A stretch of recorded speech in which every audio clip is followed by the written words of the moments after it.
السلام علیکم ورحمۃ اللہ۔ حضرت علی المرتضیٰ حضرت سیدنا مولا علی علیہ الصلاۃ والسلام کا فرمان ہے، ایک جگہ پہ 3 چور تھے، وہ انہوں نے جو ہے چوری کی جب، تو حضرت علی المرتضیٰ شیر خدا رضی اللہ تعالیٰ عنہ کے پاس لائے گئے، تو انہوں نے جو ہے ان کو تینوں کو علیحدہ علیحدہ جو ہے بندھوا دیا۔ تینوں کو جب علیحدہ بندھوایا تو ان کو کہا کہ باری باری ایک ایک کر کے ان کے پاس چلے گئے، خفیہ طرح ان سے پوچھا۔ تو جب پہلے کے پاس پہنچے تو انہوں نے کان لگایا تو کہا کہ تم بتا دو کہ چوری کی ہے یا نہیں کی۔ کہا ہم نے نہیں کی۔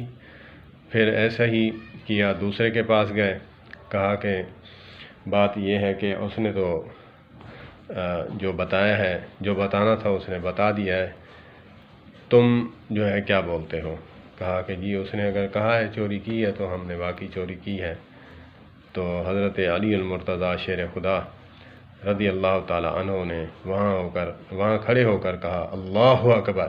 جب اللہ کا نعرہ لگایا، تکبیر کہی، تو وہ تیسرے نے بھی بولا کہ جی بالکل ہم نے چوری کی ہے۔ تو یہ انداز ہے ان کا فہم کہ کسی چور کو منوانا بات، اور کسی کو اگر یہ بات لگے کہ پہلے نے کچھ نہیں کہا تو حضرت علی المرتضیٰ شیر خدا نے کہا کہ اس نے بتایا ہے، آپ کی سمجھ کا قصور ہے، مگر میرے مولا کا جو فرمان ہے وہ ہر بندے کے بس کی بات نہیں کہ وہ سمجھے۔ جیسے حضرت ابراہیم علیہ الصلاۃ والسلام نے کہا تھا کہ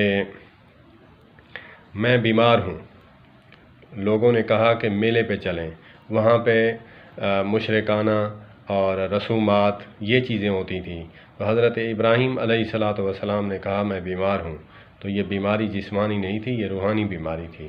جو نبی ہوتا ہے وہ امت کے لیے مشفق ہوتا ہے اور اس کو روحانی تکلیف ہوتی ہے۔ انہوں نے مراد لیا جو ہے روحانی تکلیف بتائی، اور انہوں نے مراد لیا کہ جسمانی تکلیف ہے ان کو۔ یہ سمجھ کی بات ہے۔ اسی لیے حضرت علی المرتضیٰ شیر خدا کرم اللہ الوجہ الکریم، پہلے بھی میں ایک ویڈیو بنا چکا ہوں، ان کے اقوال، ان کے فرامین کو سمجھنے کے لیے عقل کی ضرورت ہے، پھر محبت ادب کی ضرورت ہے، پھر علم کی ضرورت ہے۔ اگر کوئی چیز بھی اس میں کمی ہے تو ان کے فرامین اقوال سمجھ نہیں آ سکتے۔ اللہ پاک مجھے اور آپ کو عمل کی توفیق عطا فرمائے۔ وما علینا الا البلاغ المبین۔